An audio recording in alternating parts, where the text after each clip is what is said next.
We continue with investment. We said investment is spending on capital goods. Factors that could influence investment: one, cost. When we talk about cost, we're talking about the amount spent in producing goods or services. So if the amount to be spent by firms is expected to fall or to reduce over time, firms will invest more. But if the cost is expected to increase, they won't have any incentive to produce further. Why?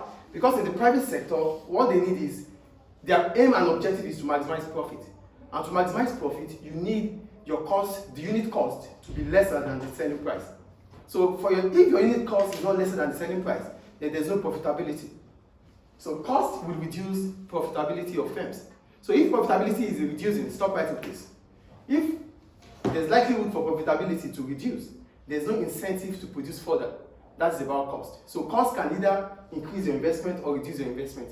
Your investment will increase if the cost is expected to fall. Your investment would reduce if the cost is expected to high. That's about cost. Do we get cost? Yes. The second one is business expectation and confidence. For business expectation and confidence, we're talking about expected sales in the future. So if businesses expect their sales to increase in the future, it means they will increase investment in capital goods. Why do they have to increase investment in capital goods? Because sales is going to increase in the future. It means demand in that economy will decrease. As a result, they need to boost their output. How are they going to be able to boost their output? They were able to do that if they invest more on capital goods.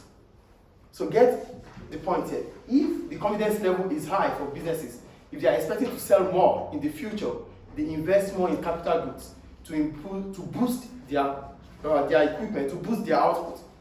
But if it is expected that there's going to be a likely fall in sales over time, they would not invest. They will stop the plans of investing. Do we get the difference here? For cost, if cost is increasing, firms will not invest. If cost is falling, firms have the incentive to increase investment because profitability will rise. That's for cost. For business expectation and confidence, it's basically about sales. If sales is expected to increase over the future, if sales is expected to increase in the future, firms have the incentive to boost their output.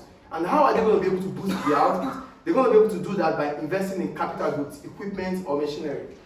And the last one, the world economy. When we talk about the world economy, we're talking about the global economy. If the global economy is booming, it means exportation in that exportation globally will increase. And if exportation is increasing globally, what does that imply? It means domestic businesses will be able to invest more on capital goods. Libya will be able to export more. And how is it going to be possible? It will be only possible because there is increase in investment. So increase in exportation will bring about increase in investment.